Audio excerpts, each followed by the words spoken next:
Welcome everyone to Daniel's thesis defense. Particular many thanks to the members of the banker for being here. In particular, Professor Fonchi appearing by Skype from USP. Thank you very much. Daniel, you have some time to defend your thesis.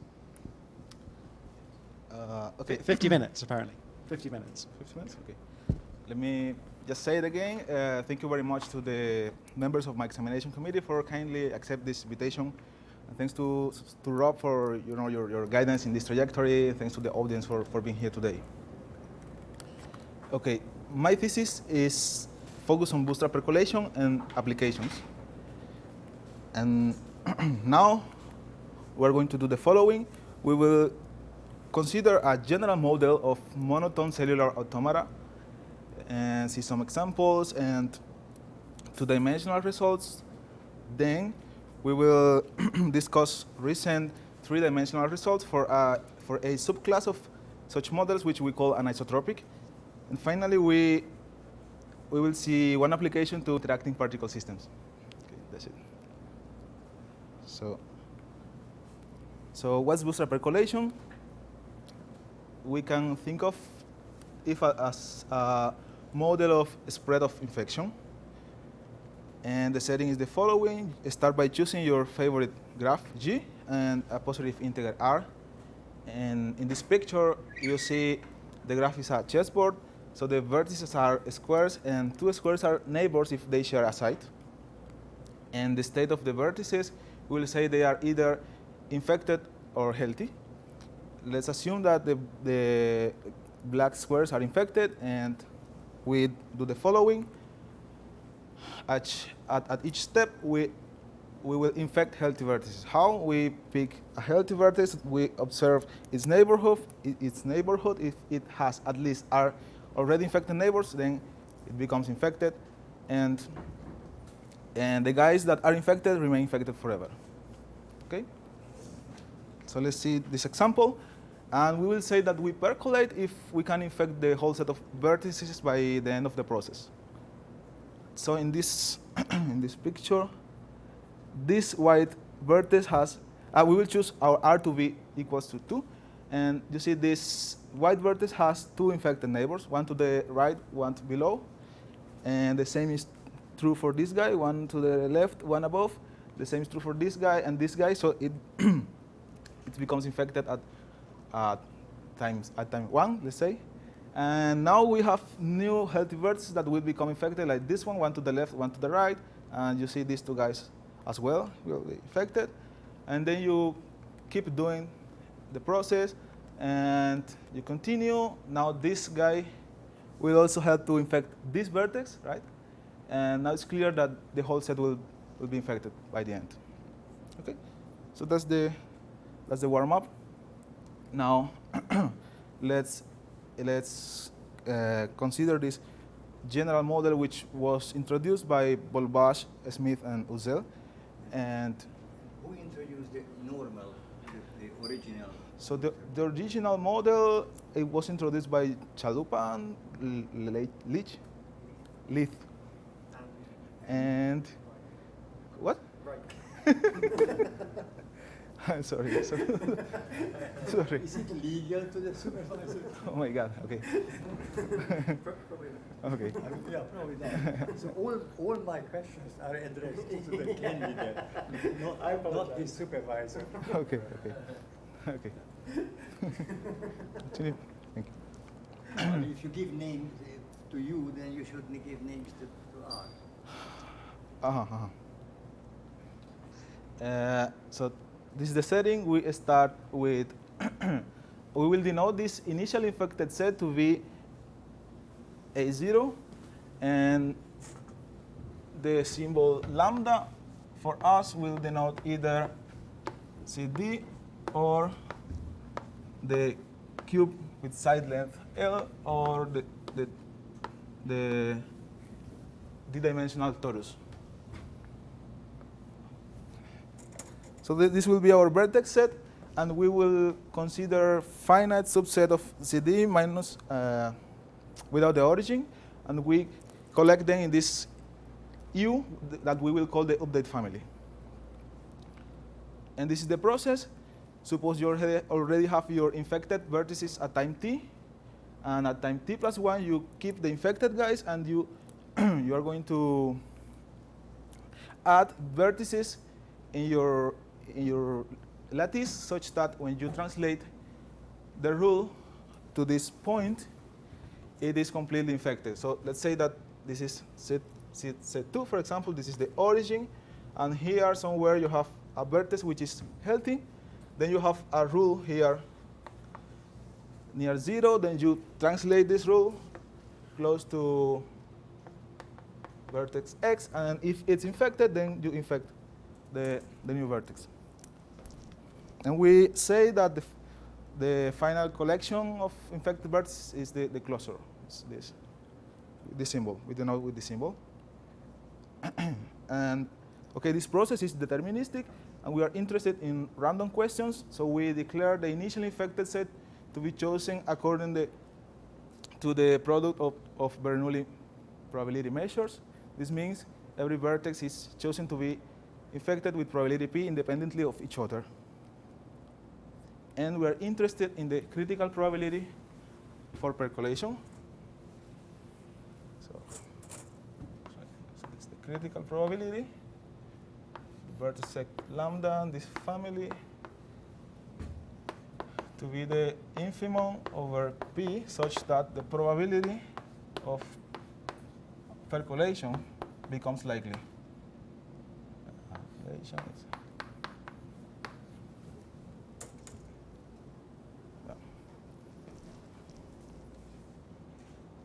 All right. So let's see some examples. We will consider a set. Now we are in dimension 2, and we will consider, let's say, set A. So this is the origin, and we have like A vertices adjacent, above, A vertices below, B vertices here, and B vertices.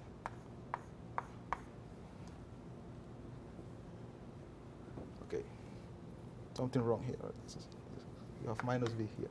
Okay, is it right? Okay, this is B, and this is B as well, and so you see there are 4 disjoint sets of vertices, and we are going to consider the family of all R sets of this 4 vertex set. Okay, and okay, I'm assuming that this is the first direction, right, and this is the second direction. And Eisenman and Lebowitz determined the value of PC up to a constant factor for A equals B equals 1 and R equals 2. So this is like the first interesting model where they observe that interesting features are appearing in the finite volume. And later, Van Enter and Hulshoff determine the threshold for A equals 1, B equals 2, and R equals 3. Observe that they are quite similar. The difference is this extra log factor in the numerator. And indeed, this phenomena has a sharp threshold. And for the first model, it was determined by Holroyd. And it is pi squared over 18, the matching constant from above and from below. And later, Dominic-Copin and Van Enter determined the sharp threshold for A equals 1 and B at least 2, and R equals B plus 1. And indeed, much more stronger results are known. And for example, it is known for the first model, it's determined the second order term. The expansion of the critical probability was determined by Grafner, Holroyd, and Morris. I mean, the last noun that we know, and the sharp threshold for b equals 1 in the second model was determined by Dominic Copin, Van Enter, and Hulshoff. The first one, the most recent one is Hartarsky. It's Hartarsky? Okay, thank you. And okay, that's the samples.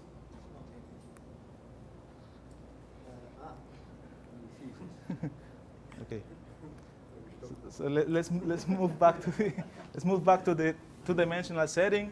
Now we will we will consider again this update family U, and we are going to consider the unit circle. This is S1, and you fix a direction U in this circle, and we are going to denote by H of U the discrete half space which is orthogonal to this direction. So all of this is the set H U, and we will define the stable set as those directions such that no rule of the family is in this half space, right? Daniel, this example you gave, is it an example of this? Sorry, is this an example of this, what you call BSU percolation? The example here. Yes. Is it? Yes. It is like when you choose the family U to be all sets of size R of this. I know that, but no, it's not an example of that at all. This is still exactly the original R neighbor percolation. You take the appropriate graph, and that's exactly what the neighbor join vertices, join the center vertex to everything in this set. And then what is the percolation? If R of the neighbors of a vertex are infected, you infect the neighbor. So this is exactly not an example of that. Okay. The whole point is that it's completely different. Okay. Sorry about that. Wonderful example of the original R neighbor percolation. What you have? It's a nice example of the original R neighbor percolation. Okay. So should I? Not sure I got across. Shall I? I think the confusion is, so it's also an example of a BSU model, but only a very special type. Yes, right. So I think that was the confusion. No, so it says. But Yeah. to give it an example, for BSU, Right. no, it's an example for the Chalupa Reich percolation. Right. Yes, right. Okay, thank you. And so I was just giving this example to kind of introduce the three-dimensional model later, like to be familiar with the setting. Okay. So this classification was proposed by Bolobash, Smith, and Uzel. We will say that a family is supercritical if, so remember we have a family U, and we have already computed these stable directions which are on the unit circle, and we will say, so let me just show use this family as an example for this classification. So this is R. Somewhere here we have B, and we have A plus B. And let me draw like circles. So what happens when this R is at most B? Well, you know this rule is contained in the half space orthogonal to the E2 direction. And if you slightly move this direction, you also have this rule contained as well. So all of this half circle is unstable. I see. And by symmetry, all of this half circle is unstable. So maybe the only stable directions are E1 and minus E2. Right? So in particular, you have this open semicircle which does not intersect the stable set. So I'm saying that for this range, the family is supercritical. I'm talking about N RAV. For any R? At most B. At most B. The x-axis is R. That's the R Uh-huh. axis. So R in this axis. So maybe R here. Yeah. Yeah. And we say that the family is critical if now all open semicircles intersect the stable set, that we can find one of them such that intersect the stable set finitely many times. For example, when you are now between B plus 1 and A plus B in this family, okay, now this rule is, there is no rule in the half space orthogonal to this direction, and the same is true for this, and this one and this one. So what I'm saying is these 4 points now are in the stable set. And you can pick a rule by using this set and this set. So this will make unstable all of this quarter semicircle. And by symmetry will be unstable this, this, and this. So the stable set is only these 4 points. And the family is critical. Right? So this is the critical range.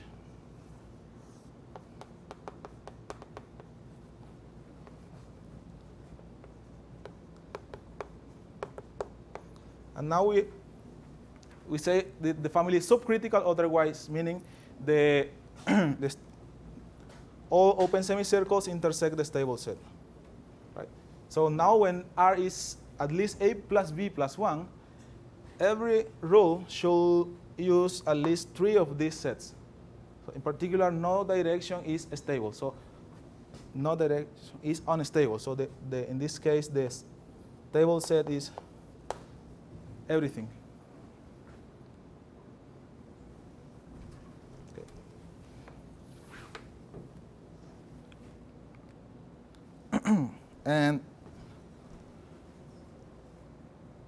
And the classification is justified by the following results.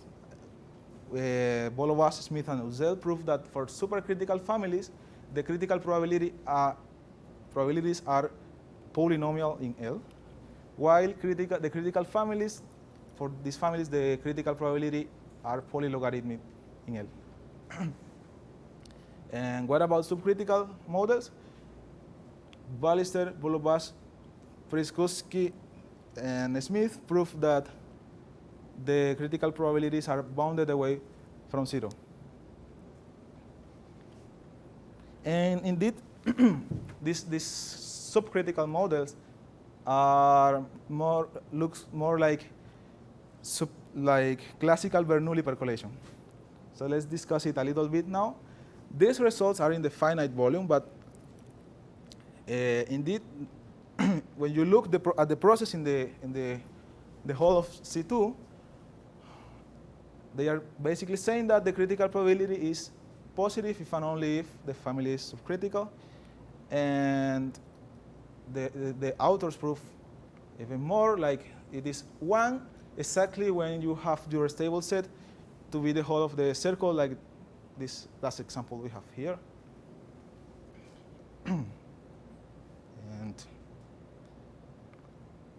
And now we are going to consider, it is known that when you consider this subcritical family, the whole vertex set, so the whole of C2 won't be infected. So in particular, you will find like clusters of infected sets, and we are going to denote by K this cluster of the origin in the final configuration.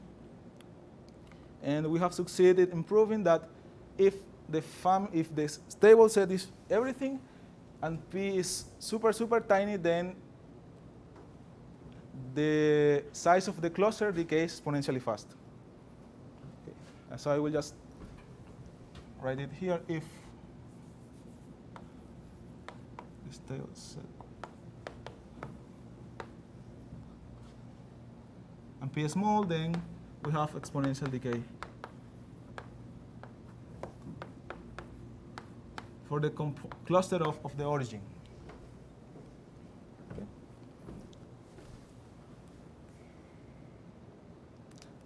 And now let's talk a little bit about critical families. Indeed, the the magnitude of this critical probability has been determined for all critical families up to a constant factor, and the form of this magnitude depends on two properties of the family. One that is called the difficulty is this alpha, which is a positive integer, and whether they say whether the family is balanced or unbalanced, but I won't define those notions. Let me just say for this example that the family is balanced if it's equally hard to grow in all directions, so it's balanced when A equals B, and it's unbalanced otherwise. And I can also tell you that this alpha for this model is R minus B. Remember, we are in this range of R for critical models. Okay. Now let's talk about three-dimensional models. And from now on, we will consider percolation in this lattice. And instead of considering the critical probability, we will look at the critical length, which is hence waiving the inverse function of this critical probability. So just write. Let's see. So it will be the minimum size of a percolating box.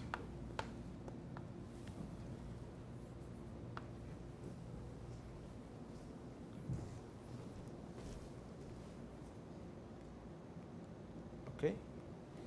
And now we will, determining the critical length for general critical three-dimensional models is an extremely difficult open problem up to now. Even I haven't defined critical three-dimensional families, but we can think of like they are critical if its critical probability is polylogarithmic. Let's think about that. And indeed, there is no such universality result like this for 3 dimensions. So what we do is consider the 3-dimensional analog of this model. I will say this model is called isotropic when A equals B and is anisotropic when otherwise. Right. Observe that we are choosing the third coordinate direction to be horizontal and the second direction to be vertical. Just to. What is known? Well, the critical length has been determined by Cerf and Cirillo up to a constant factor in this exponent. And later, Van Enter and Fay determined it for every triple ABC and R equals A plus B plus C. So again, we have this picture. This is R. So we have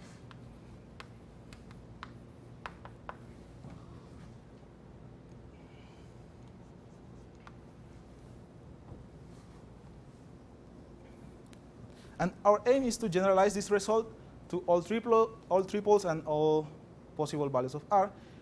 And it is a fact that this critical length is polynomial in P for values at most C.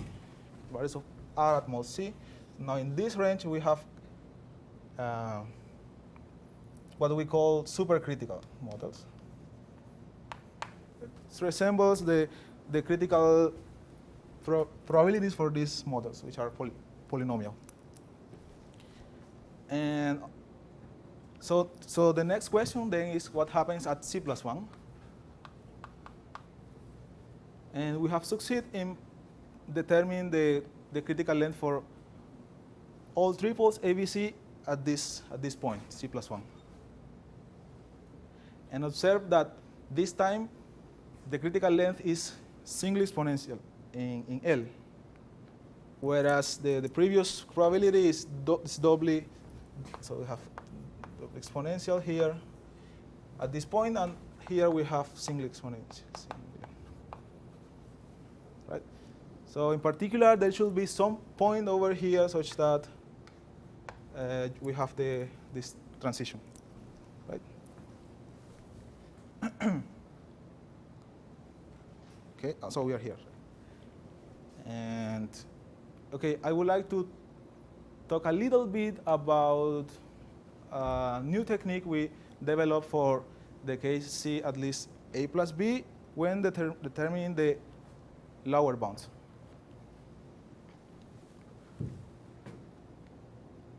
So maybe if you are familiar with bootstrap percolation, you will know in 2 dimensions the so-called the rectangles process, which saying if you have 2 rectangles, R1, R2, and they are within some constant distance, then you sort of merge them or consider the smallest rectangle containing both of them, and then there is an algorithm which is saying, okay, remove them from the collection and then just replace for this bigger rectangle. So this is the sort of the idea we are going to use, but we won't use rectangles. We will use instead beams. And what's a beam? It's a finite set. It's a 3-dimensional object of the form h times w. This w is the width, and h is some shape in C squared, in C2, which is closed under this 2-dimensional subcritical process. Remember that AV with R equals A plus B plus 1, it is a subcritical model. So we are considering this process. Right? And let me just show you an example. Let's assume that we have a set S. In this picture, the set S consists of this single vertex to the left. Here there are like 8 vertices in the middle. Then you have 3 adjacent vertices here. There is a gap. And this shape that looks like a shape. And then the width of the beam is determined by the leftmost guy and the rightmost guy. So the width now is clear. This is this one. But you should contain the whole of the set S, so we also need to fill this space and this space. We have something like this. And the picture becomes confusing, but I just want you to observe the shape to the right and consider it like the project. Indeed, this shape is just the projection of all the elements of S to the plane, say. And this is almost our shape H, but it also has to be closed, right, for this process. So we observe this vertex over here has 2 vertices, 2 infected vertices below, 1 to the left, 1 to the right. Therefore, it would become infected. And we give up the whole line as well. Daniel, two things. What is W? Sorry. What is your W? It's always almost always the set of first W integers, 1, 2, 3, 4 W, which is clearly not your notation. Explain the notation. Okay. So, so in this picture, we are assuming that the beam is located at the origin. Is that your question? So this W is just the width of the beam. And the other one is, you say that the smallest beam containing S. Is there a smallest beam containing S? So if the set S is I need to remember. So what we use is that if the closure of something is strongly connected, then this beam is well defined. I mean, in this picture, I mean, there is a way of constructing the beam like. Here you lost, because you say the smallest beam, is there, and the beam should be based on a connected set. The base is a connected set. You are telling me that I give you a graph, a part of the grid, and you can embed it uniquely into the smallest connected subset. But it's false. That's ridiculously false. So I think the beam we are considering is constructed in this way. You first project so maybe it's not unique. I'm not sure about that. It's not unique. Absolutely not unique. Yeah. If you say a smallest beam, then I have no trouble. Okay. So this is a smallest beam, and we construct it in this way. We project, and after that we closure. We compute the closure of this shape. Now this vertex will have 4 adjacent vertices, 2 above, 1 to the left, 1 below, and this guy will become infected, and the same is true for the last one. Okay. And now we will follow this idea of the rectangle process. So we, of course, every rectangle, every 3-dimensional box is a beam as well. So we start our seed will be just the initial infected set A0, and we remove beams and add bigger beams. It's like the obvious way. If you can find S beams which are close together such that this closure is strongly connected, so by strongly connected I mean they are connected in the graph. So a graph where 2 guys are neighbors, if its difference belongs to N, A, B, C. So N, A, B, C, remember, is this A, B, and C. Is it clear?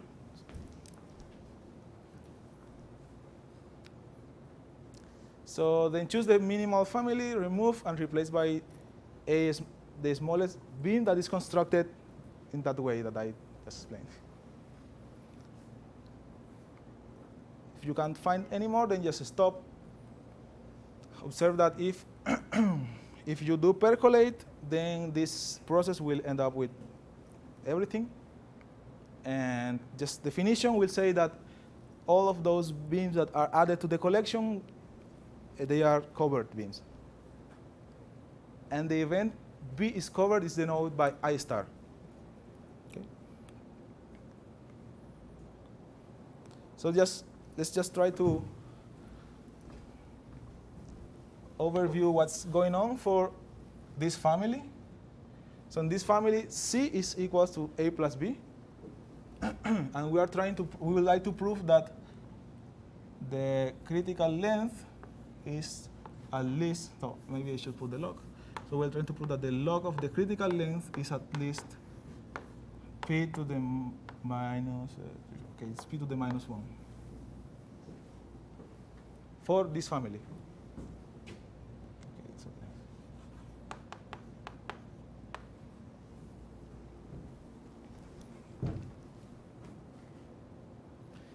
And so this is an azimuth level width type lemma, which is saying that if you do percolate, then you can have beams of all intermediate size, meaning that for every k, both the width and the shape h, the size of this shape is at most k, but either the width or the size of the shape is also linear in k. So, and this is what we want to prove to obtain this lower bound. We want to find a super tiny constant gamma such that if L is smaller than this quantity, then your probability of percolation goes to 0. So suppose that you do percolate, then you apply the lemma and use union bound over the beams with the blue property. So, okay, you fix a constant, epsilon, and pick your k to be epsilon over p. And this is just union bound over So this BK in blue, what? Okay, here, is the collection of all beams with the blue property. This is the event, the beam B. B is equals this H times W. This is the event B is covered, and this is just the width is linear, and this is the size of the shape is linear. Okay. So for the first probability, the first term can be bounded from above by using this standard argument that you don't find a gap of constant size along the third direction. And you prove that this is at most exponential small in k. For the second term, now we use this exponential decay property that I just mentioned at the beginning. If your stable set is everything, which is the case because remember we are considering the two-dimensional family with R equals A plus B plus 1. And so we can somehow couple what is happening in this shape with subcritical two-dimensional bootstrap percolation and deduce that this probability is exponentially small as well.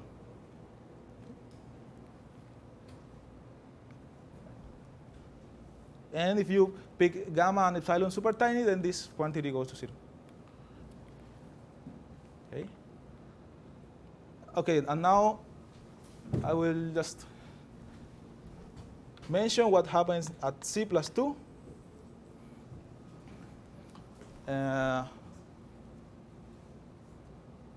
So you see the form is quite similar, but there is a missing case, which is C equals A plus B minus 1. And for this case, up to now we were not able to determine the right threshold, but I can say that the lower bound can be obtained via this beam process, and however, we believe that the upper bound gives the right answer. Okay, now what about the other cases in here? So we have computed upper bounds for this range up to A plus C, and we also believe they are the right threshold. But now you see these powers are just complicated quantities.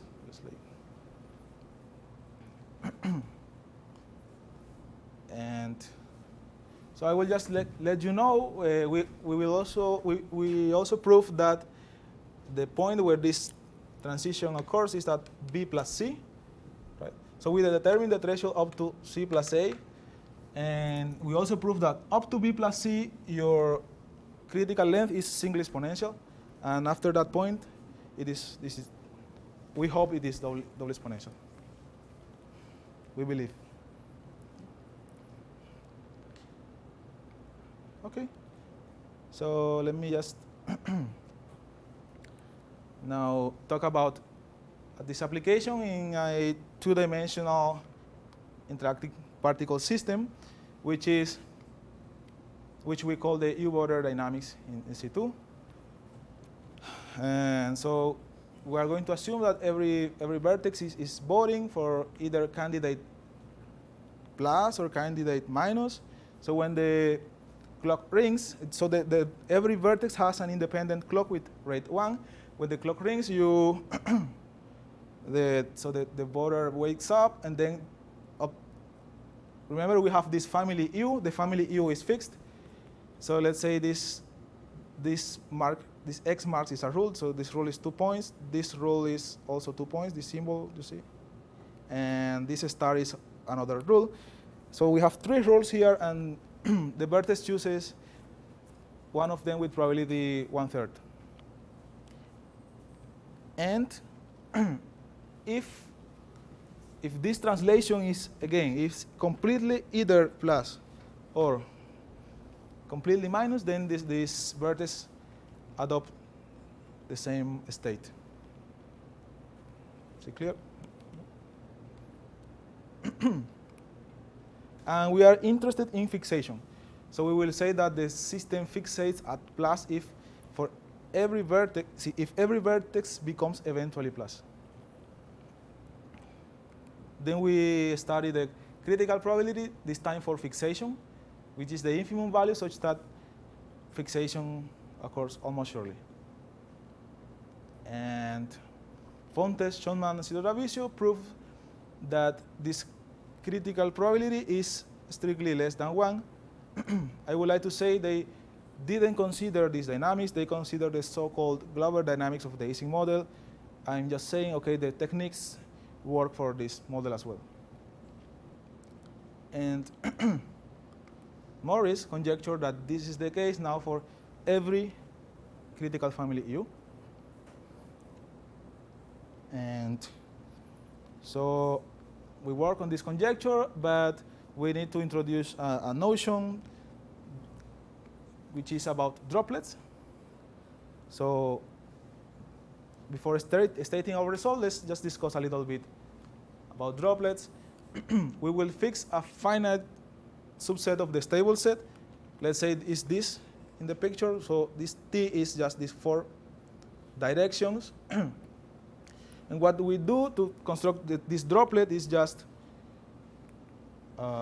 consider the line which is tangent to the circle in this point, the line which is tangent in this point, and in this point, and then in this point, and then just blow up this picture, and you have a droplet like this.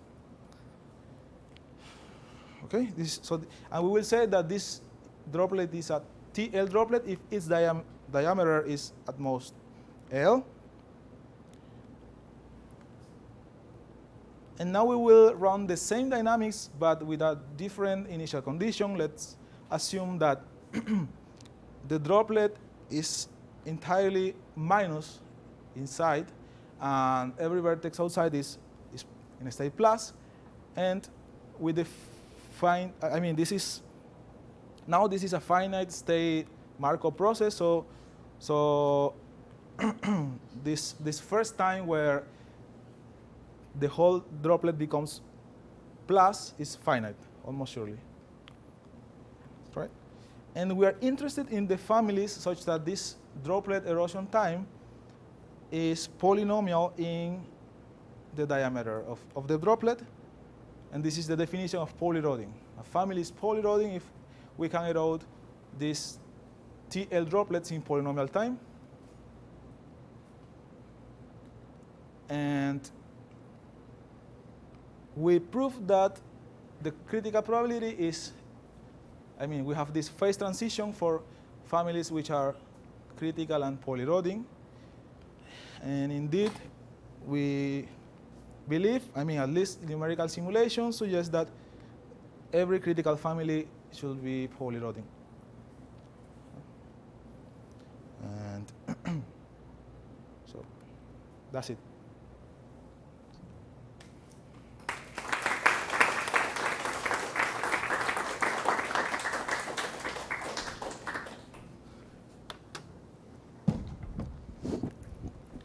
Okay, thank you, Daniel. So if I'm getting this correct, then so now the members of the banker get to ask questions. There's a standard hierarchy that people who are further away or have come from further away go first, which I guess in this case means Professor Fonchis. So can we switch to? So you have to switch. I have to switch. So first of all, let me say that I'm quite happy for being this committee and with this work, with this thesis. Thank you for inviting me, and greetings to the members of the committee and all of the assistants. I read the the thesis, that's why I'm happy, because I believe it's a very fine piece of work. I mean, I didn't check all the details, but yeah, also everything I saw was, made me think it's a very fine piece of work, and I believe it's so congratulations to Daniel and Rob. I mean, this is really impressive. I mean, covered indeed a lot of ground, and so congratulations for that. So I don't have any specific question, except out of my reading of the thesis. Let me just so two questions popped up during the presentation, which yeah, let me say it's also confirmed my good impression of that I had during reading the thesis. But yeah, so there are these two questions that came up. So let me make them. So first, it's about I mean, this is so perhaps it's a bit out of the range of what has been done, but I mean, in any way, so there, I'm just curious about the subcritical models. I mean, the exponential decay that you claimed to proved in the thesis. So I believe this is for small values of p, right? I mean, there's a sort of order one, bounded away from one PC, and so if I understood correctly, you prove exponential decay for the p cluster quite small, right? Close to zero, say. So that leaves open the range from close to PC, say. So is there any model or any? I mean, I understand that this must be a hard question, but in any way, is there any thing that you can say about or any model except from the classical ones where you yeah, so which I'm familiar with, but so is there any model in the families that you have considered subcritical ones where you can address or you can conjecture or have an idea of how to the answer should go for the exponential decay in all the range from 0 to PC. And here you mean the PC corresponding to classical percolation of PC of this bootstrap process? I can't hear it.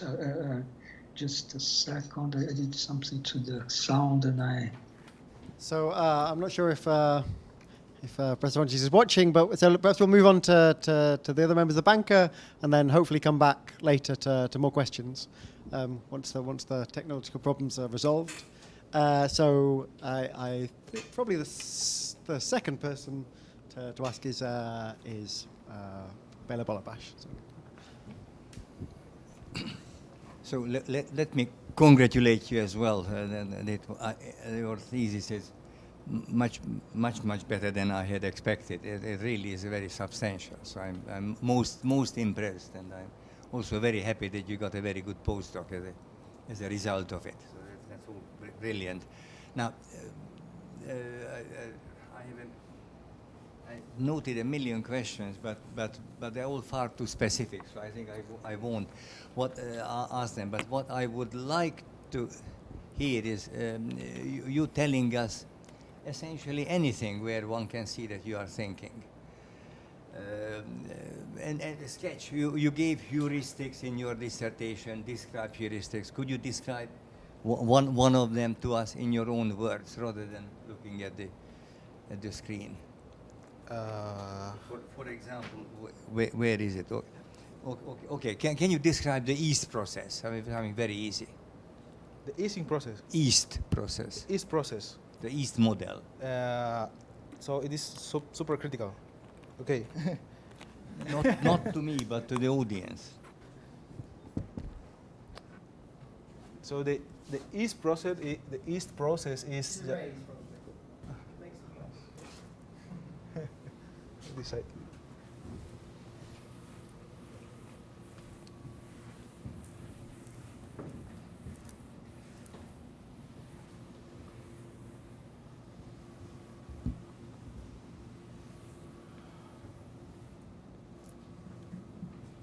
So,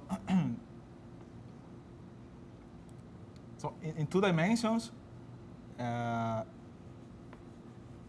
this is the origin, and the yeast process is just considering the family U. This is just like being minus E1 and E2. And I mean, this is a super critical model, and I'm not sure whether... Describe it how it goes. So you have a certain set of infected sites, and then what happens? Let's try. That's exactly what I want to avoid. The total formality. I would like to see The picture? Okay. Yes.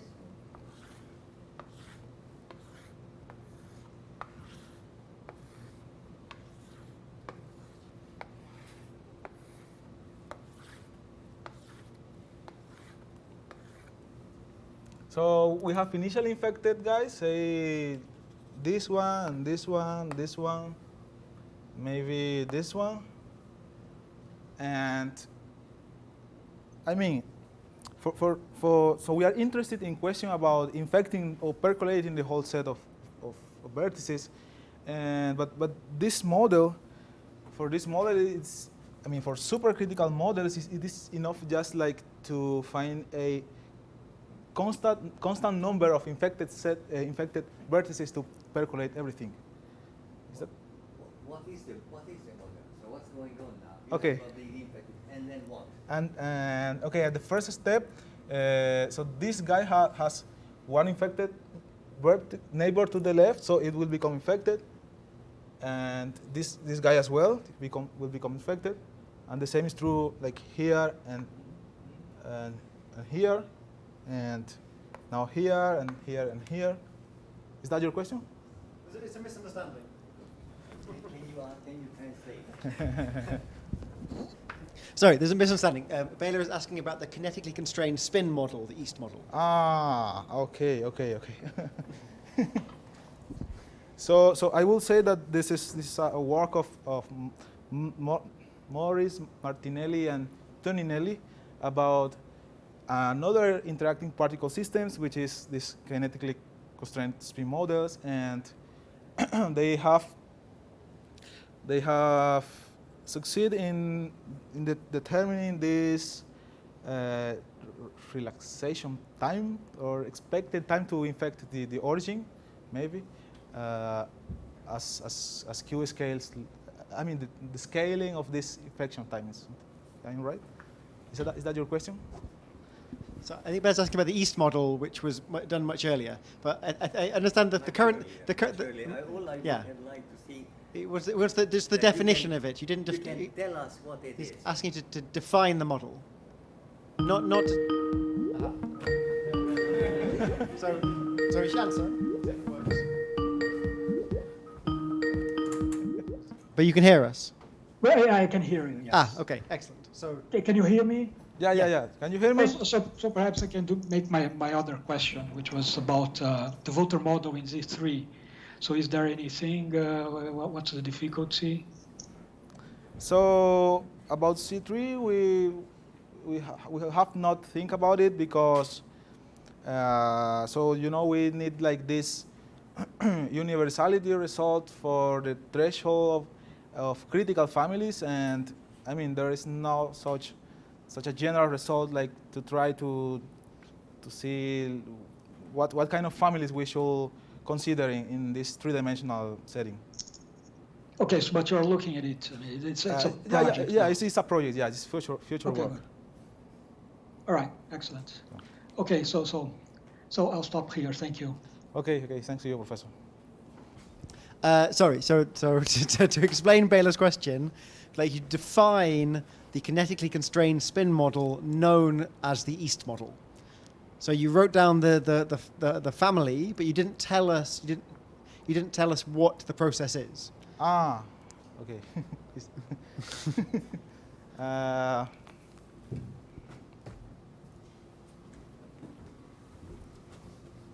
Have to remember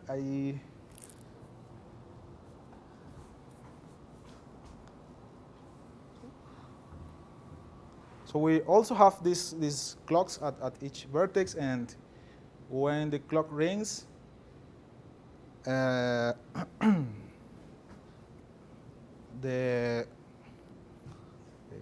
remembering what happens.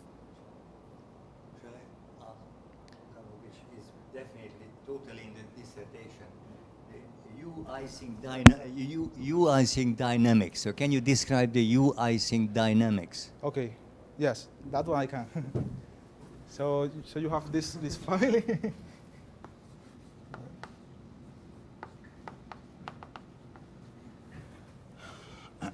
So now you have this. 2 dimensions. 2 dimensions. Okay. So now you have so it's non-monotone anymore. So you have again these clocks ringing at each vertex, and when the clocks rings, then the vertex V will choose with probability a half either plus or minus. Oops, minus. And if there exists some rule such that this translation of the rule is in the state the vertex choose, then it becomes that state. Is it? Please don't tell me. I think I know what the answer is, but I would like you to tell the audience. If somebody never heard of the U voter or U-Ising model, how would you describe it? Come on, you need some families and you need some. I mean, you set it up quickly. It doesn't. Tell Baylor, tell me, I'm much more ignorant. Tell me, don't tell Baylor, tell me. Okay, the model from the very beginning. Yeah. Yeah? Okay. So this U, again, is the family. So you fix these finite subsets of C2 without the origin, right?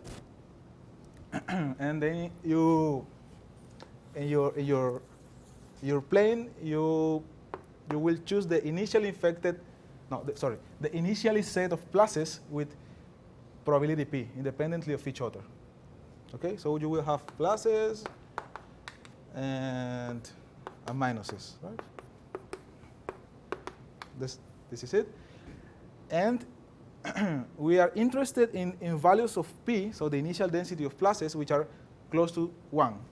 And What is close to 1? the P. So Why should it be close to 1? We are interested in every P. Okay, either close to 1 or close to 0. Huh? I'm interested in all. Okay.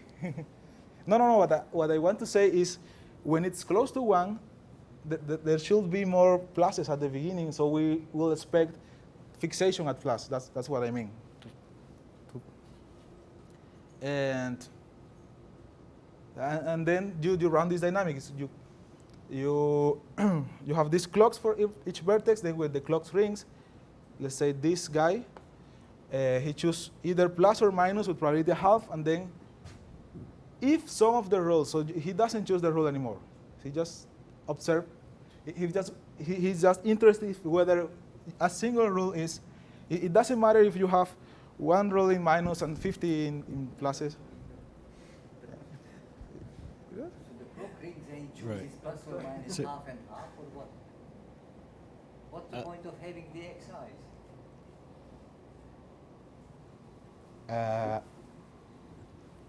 Okay. So we will use this family. So the Xi's. U, X1, X2, Xm. Uh-huh. And then you are using it to define a model. So what is it? The clock rings and then? The clock rings here, Yes. and this and the clocks and the vertex chooses minus with probability half. So I think it's confusing because you put a full stop at that and it feels like it's the end of the definition. Why on earth would you pick? Why would you pick plus or minus probability of half before looking at the families? There's a reason, but what's the reason? How do you decide the state? Maybe you could just write the one step what happens more formally. If you write it on the next part more formally, I'm sure we'll be fine. Like make some space and then just Write out it formally, yeah. rather than saying. You can make lots more space.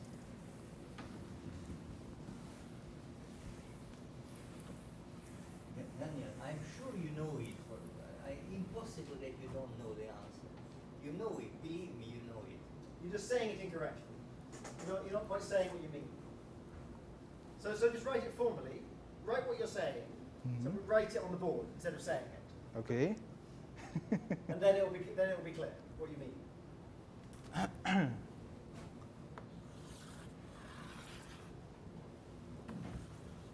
Don't draw a picture. Write it formally. That's right. Okay. Yeah.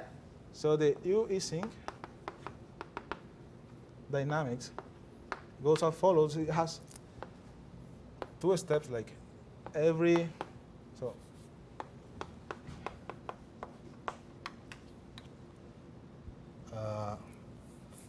so every vertex have a clock. Let's say tau of this vertex, which is ringing at rate 1. Is it what you want? No? Keep going. Okay. And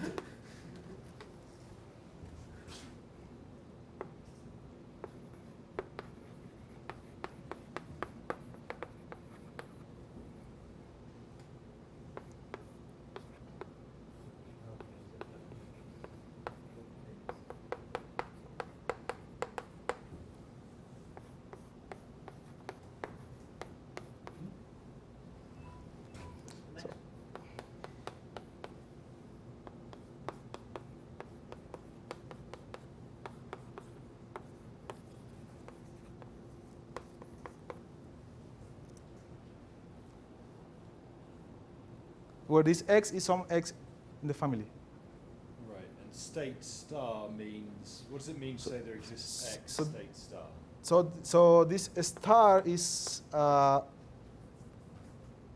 variable choose with, Okay, that's so it could be plus, and what does it mean X state plus?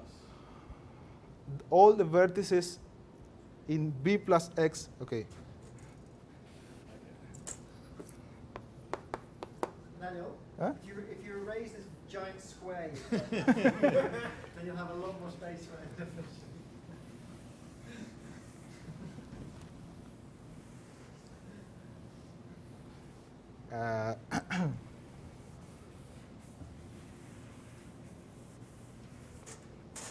So this vertex choose a random variable x. No, not x. A star is a random variable, which is basically Bernoulli a half. And I mean Bernoulli with the states with Bernoulli plus and minus. And then if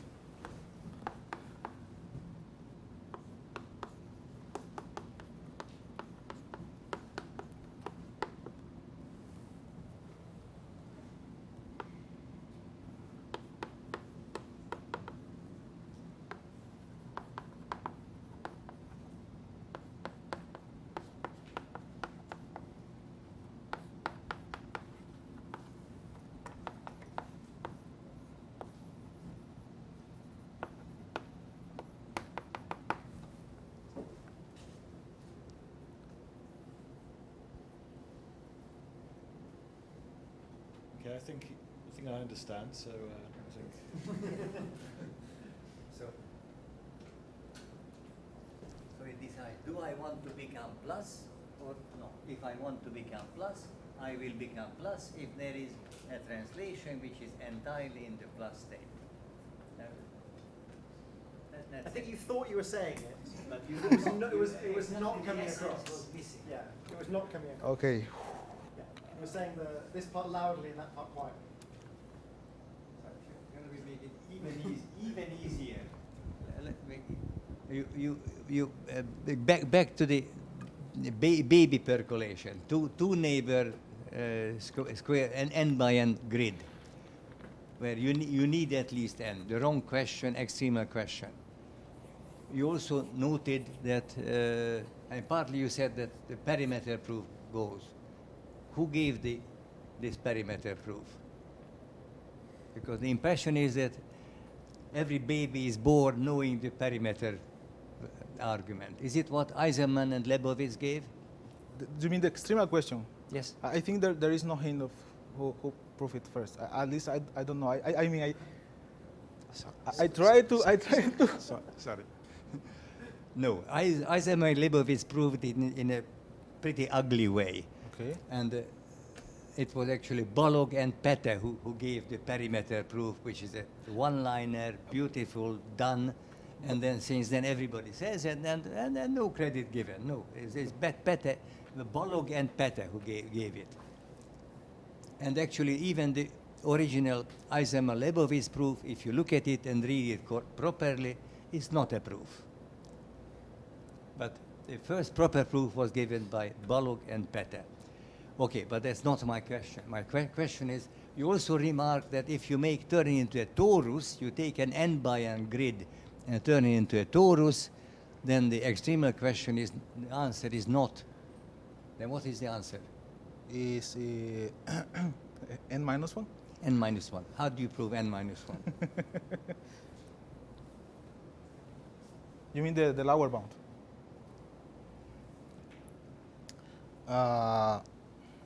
Yeah, I mean, the upper bound is pretty trivial because you put in a diagonal and it's done. In all these questions, there is only one direction, that n minus 2 will not percolate. That's the question. That's the assertion.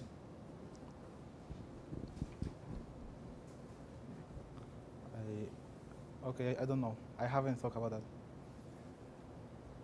that. So I will say maybe the perimeter proof, but maybe I will be wrong. But again, if you read the proof, then the next day you will say that, oh, it's utterly trivial. So think about it and tell me tomorrow. Okay. So not a joke. So think about it and tell me tomorrow. Okay. So I think let me know. Okay, thanks, Bela. So I think Simon is the next furthest away. So. Okay. Thank you, Daniel, for the presentation, and it was very nice to have a look at your thesis, to read your thesis, and I can see there's a lot of very nice results here, and you've clearly worked really hard, and I like you also have clearly put a lot of effort into presenting things. I know it's a pain if I ever make a diagram in LaTeX, and you've worked very hard, I can see, on making lots of diagrams. So thank you. I think we thank you, for all this work that's going in. So I'm going to ask some more mostly boring questions, I think, but maybe we'll have a look at. Well, so there's one thing that's maybe a little bit more conceptual. Maybe is it just interesting if we take something like here, proposition 3.19. So it's saying on page 28. So saying the log of this critical distance is polynomial in P, right? Yes. So this is it's an upper bound here. So this is. Do we believe this is? We believe this is tight. Is that right? Not for. Simon, which page are you on? 28. No. It's not. It's just an upper bound which works, but it's not tight for all values of R. It's just Okay, so it depends. It's a general, as you say, general upper bound. Exactly. Because it was sort of quite interesting in the proof that you just work in two-dimensional bits and you don't pay any attention to of the exact the other connections. rows numbers. Okay. Let's see. I was also going to say let's look at page 31 now, if that's okay. So here we have a proof that the critical length is polynomial. This is in cases where R is at most C, right? We have Yes. proposition 3.22. Yes. And so it seems the idea is to start by just finding an B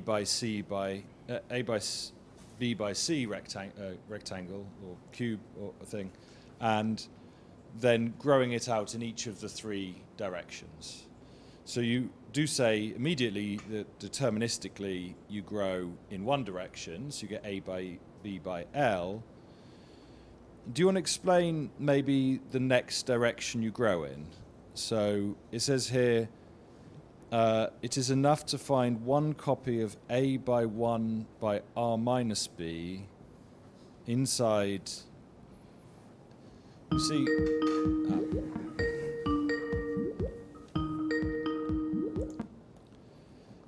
I think I was trying to understand this second stage of the growth, right? So the first one was deterministic. It's A by B by C goes to A by B by L. Okay. And this second step, you're saying it's enough to find this certain A by 1 by R minus B in... I just didn't really immediately see why this was enough. Is it possible? Yeah. You can convince me with a picture if Yeah, it's I will enough, try. but I didn't see it immediately.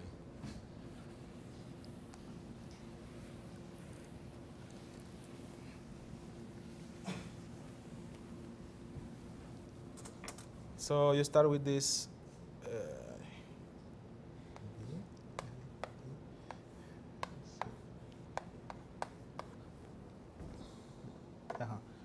So you start with this little cube, Mhm. and then you grow just deterministically up to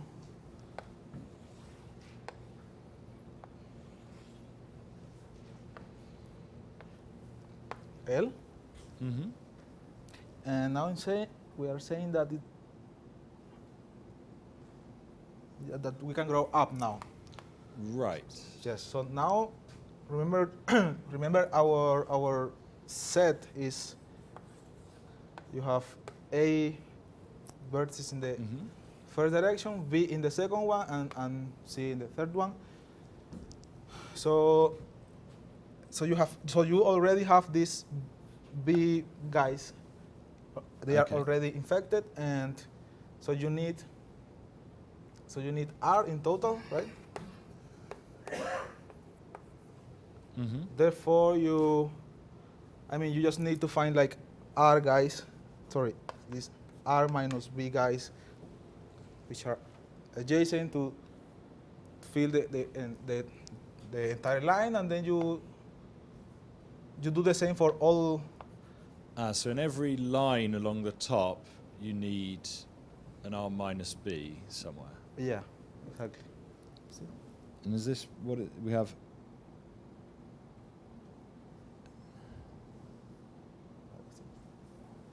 Is that your question? Yeah. I don't. This looks like a square. Here, this looks like a square, and there it looks like a line. Yes. So I'm considering the whole So square. you get a whole square like that. Exactly.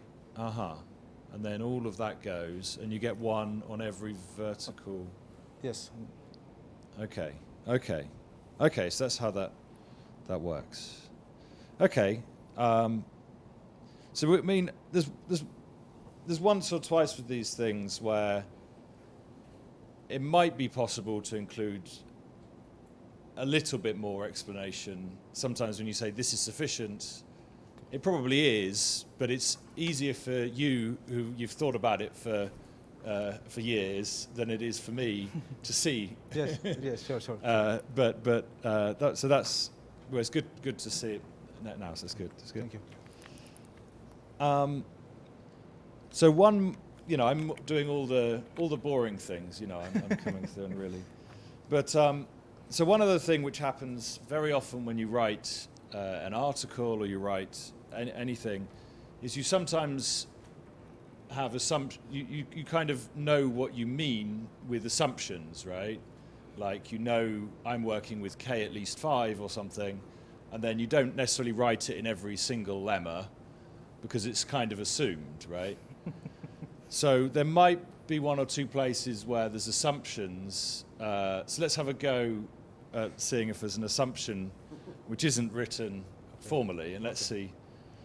So let's have a look at 3.2.3, so it's on the next page, page 32.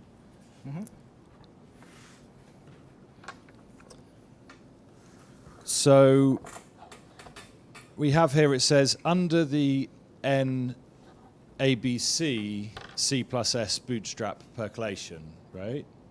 Yes. With S is 1 or 2, then we have a certain very high probability that you grow an extra side, right? Is there any extra condition that really maybe should be in this lemma? Yes. Maybe we should assume that.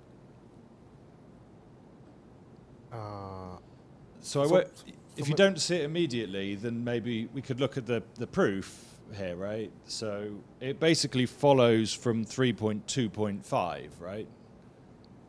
Is that right at the bottom of the page? Yes. So maybe the assumption that's missing is for s equals 2, we should consider the floor of the right hand side. This Lx Ly. Ah, Is that what you mean? it wasn't exactly what I meant. So what model do we consider in 3.25? If we look at 3.25, what model do we work with? So this is a supercritical model in 2 dimensions. Right, and it says the NSS Yes. and then an S on the bottom, right? Uh-huh. And you need this to be related to the model here. Yes. What's the relation between the models? Okay. To the 3-dimensional model, you mean? Yeah, okay. on the side, right? On the side. Uh-huh. So what I'm saying is that, you have this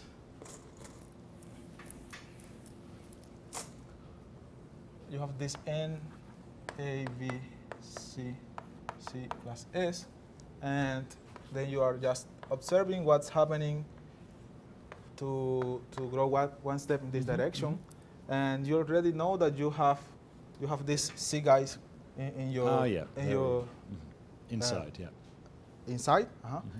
Therefore, you only need to. I mean, the induced process in this phase is exactly NAVS, but I mean, to give an upper bound, you can kind of consider just the values of S, because S is at most A, which is at most B. Because Percolation. Because A is at least S, you're saying. Yeah, yes. So S is at most. A is at least S. Now I don't see A at least S in the lemma. Okay. That was the question. Okay. So I know that's something you have in mind, because I notice you have the 2 different theorems, and one is for R is C plus 1 or C plus 2, and then the other is C plus 3 up to C plus A. So I know in your head you're thinking, oh, A is much bigger than 3, so, but it's one of these things we have to be careful if you just write the lemma like that. It's possible that someone thinks, oh, I can apply this with A is 1, B is 1, and C is 7. Yes, you're right. And so it's just being. Sometimes you have the idea in your head, oh, I'm thinking of this, but I mean, we'll it won't be too difficult to go through, but it's just one more thing to go through, and we'll see where you need to put A at least 2 or A at least S or some condition. Yes. Okay, so, well, I think, as I said, I found it enjoyable to see the results. There's lots of, obviously, progress here, and it's going to be interesting to see in future what other things you manage to work on. I'm not so much of an expert as Professor, well, as many of the other people on the banker, let's say, to know exactly what those things are, but I'll be certainly interested to hear in the future of what things you carry on working on, and thank you very much. Thank you so much. Okay, so well, first I would like to congratulate you on this thesis and to thank you for the invitation. Yeah, I mean, I remember discussing with you about the last conjecture on the slides. Last conjecture. And I'm really glad that you I mean, I think it's a quite difficult conjecture, so I'm really glad that you managed to also find other problems on the side and solve them successfully. So, yeah, my first question is about, I mean, when you present your main theorem in dimension 3, so theorem 2 point, okay, I was on the right page, 3.1.4. So what you're talking about then is the extension for C larger, for R larger than C plus 2. I was thinking another extension, if you take things in more than 3 dimensions, and let's say 4 dimensions, and R is either D plus 1 or D plus 2. Do things change a lot more, or I mean, is your analysis able to fit this case, or? Could you please repeat the number of the So D equal 4. No, the proposition 3.1.4. 3.1.4. The main result. I see. Okay, so 4 dimension A, B, C, D Uh-huh. in that order, and R is equal to either D plus 1 or D plus 2. Do you think that the technique you've developed in that context might give some results in dimension 4, or do you know what obstruction there would be?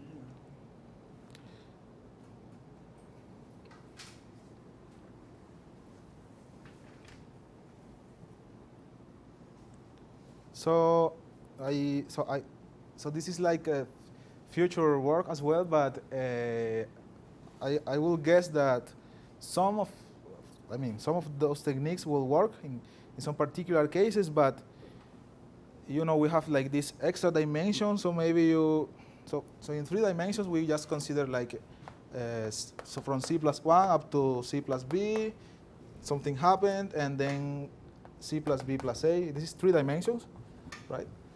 And so in 4 dimensions you will have like D plus 1 and etc. And maybe I will say that from D plus 1 up to D plus something, some of the techniques will work. But I mean, this will be really very few cases, like D plus, maybe up to D plus A. So now I have another question about the result itself. If you had to explain very briefly what the special thing that happens around C equal A plus B or A plus B minus 1, why does the exponent is doubled exactly at that threshold? What's the mechanism that triggers this?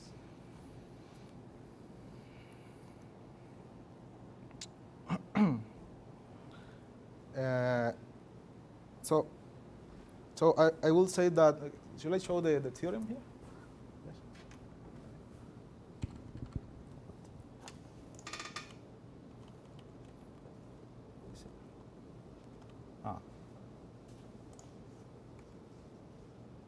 So this one. Yes. And so so like hands waving for C bigger than A plus B, the point is that your process is like really looks like different copies of independent copies of this 2-dimensional induced process. So growing in this case, it's as hard as growing in the two-dimensional setting, and this is exactly the threshold. If you remember the universality results, this is exactly the threshold for this case. But for C less than A plus B, say we are able to observe like more things are happening. Like you can infect in really substantial ways that allows to us this improvement. It's like really observing what's going on in these cases. Maybe a last question about the poly-eroding conjecture. So I think there must be an argument that gives you that the fixation time is maybe at most exponential in the volume, right? It's at most exponential, yes. So Yes. is there any way to get, well, not polynomial, but better than exponential in the volume?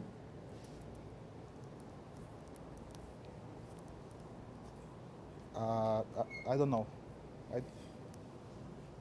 I just can't prove this exponential bound itself.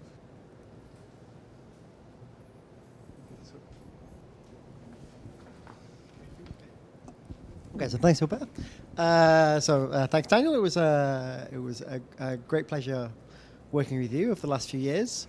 It's been a lot of fun talking about these nice problems together. I liked your talk very much. So I suppose I have one slight criticism of your talk and one question that are perhaps related to each other. So if you go to the proof that you gave, the sketch proof, could you go to it?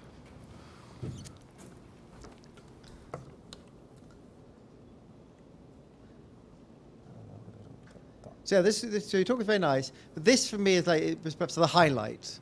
This is like a really beautiful and new idea that I think didn't really come across to the audience. So I think it was sort of looked a bit like you were just doing, I'm just sort of repeating the Ising-Lebowitz argument, but really the fact that you're using this exponential decay, that this connection between three-dimensional critical bootstrap models and the sort of classical percolation type questions in 2 dimensions is really beautiful. I think it didn't really come across to the audience. So I didn't notice anyone being like, oh, wow, what a beautiful idea. So that's my criticism. So my question is, so I was wondering perhaps the missing case in C++. So it's clear from perhaps go to the theorems again.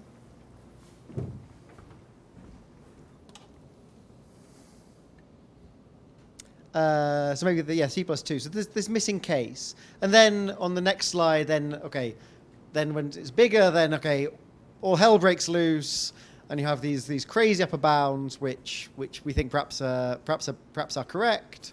So it's easy to see that something more complicated is going on. But I was wondering if you could talk a little bit about this missing case for C++. So why the upper bound should be correct? What one would need to do in order to prove an upper bound in this case?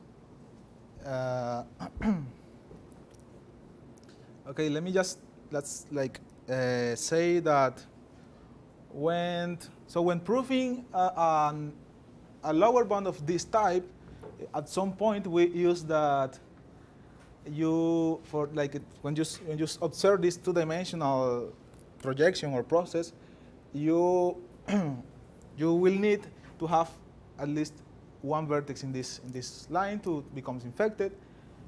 And so basically, once you have one guy in this side of this droplet, you just give up the whole line and everything is fine. But now for this lower bound, there are like really weird cases, maybe like this, where you will need in these corners you will still need this single guy, but to become infected, this line in this size you will really need two guys. So that's the point where the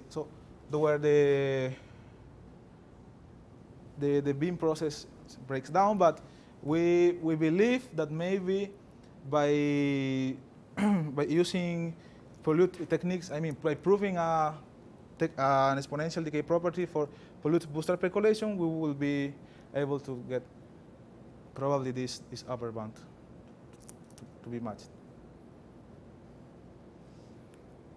Just a tiny bit more about that. About just explain it. I mean, I mean, it wasn't really clear to me, so I suspect it wasn't clear to anybody exactly what you were saying here.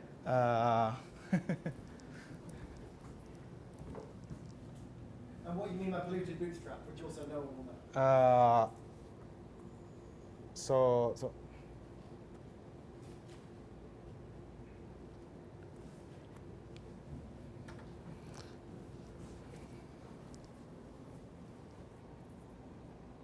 I mean, there's 1 and there's 2. What's going on with this 1 and this 2? Suppose you can give an example where what's a good example? 1, 2, 1, 2, 2. Is that a good example? I think so. 1, 2, 2, 4.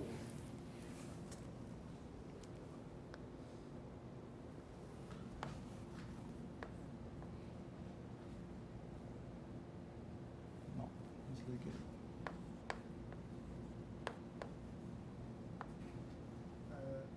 Okay. 2, 2, 3. What? Yes. 3, 5.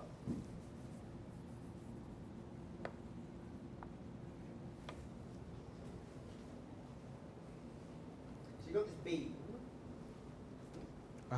So this is a beam. And then, so in this corner, the guy already has 2 that way and 2 that way, so he needs 1 more. Here, so just need. Here you have 2. Here you have. You just need 2. But in this one here, he has 2 negative sides, so he needs 3 more in that, not 2. Yes. This really need 3. Okay, and this beam is, I guess, going to be about 1 over p. The length will be 1 over p. Yes. So this guy can easily fill in a corner, but it's super, super difficult to fill in the side. So what's this got to do with polluted bootstrap? So in polluted bootstrap, we have like the. Okay, polluted bootstrap is you start with the same initially infected set. Tell Simon.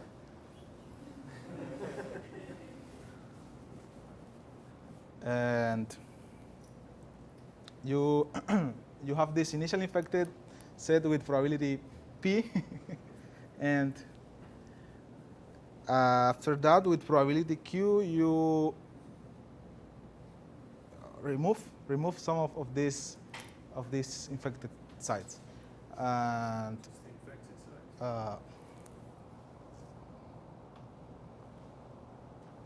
oh my god, okay, I forgot which is so what, but we remove like some proportion of the sites, and so we are not allowed to use them during the process. Okay, so maybe all sites removed, probability Q. Okay. Okay. But as I say, we are just like thinking. I mean, we haven't really go through the details.